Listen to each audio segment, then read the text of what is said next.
Nú ætlum við aðeins að kíkja á blaðreikning. Ég ætla að sýna ykkur dæmi uppsetningu á svona margföldunardæmi og svo deilingadæmi.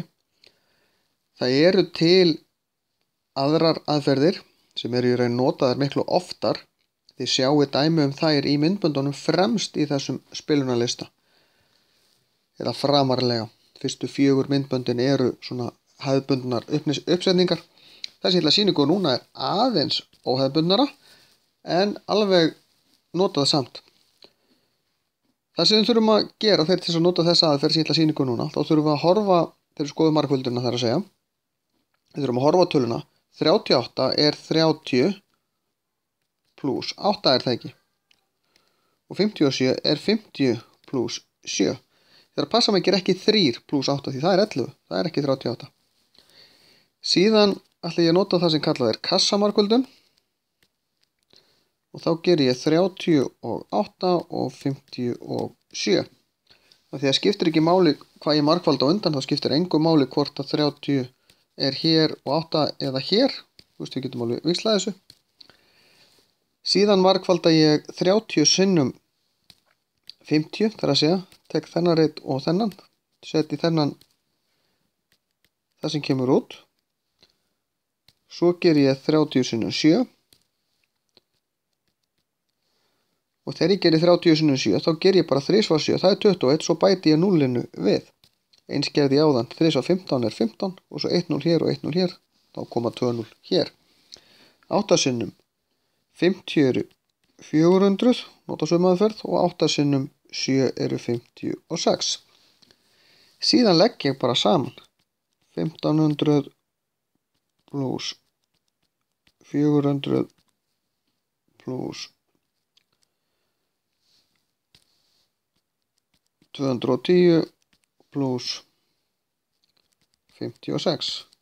Og þegar ég legg þetta allt saman, þá fæ ég 2166. Og það er svarið.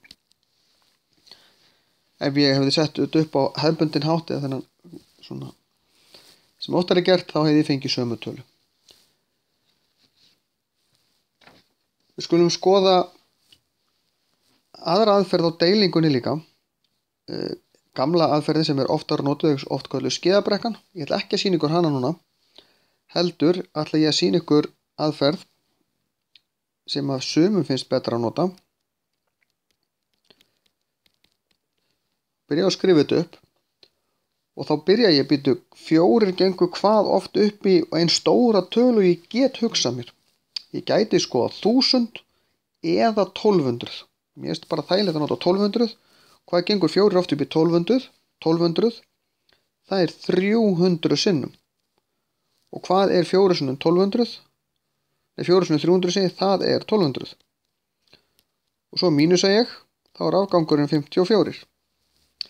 Og hérna er ágætt að gera bara hvað gengur, hvað er 10 sinnum 4?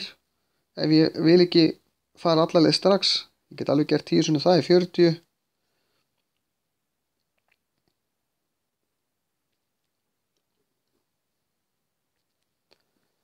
Og þá er 14 í afgang og það gengur 3 svar, það er 12 og þá er 2 í afgang hjá mér.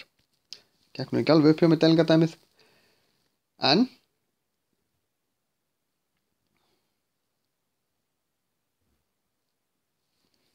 síðan legg ég saman, yfirleitt fáum við 0 hérna í restina, en síðan legg ég bara þetta saman hérna.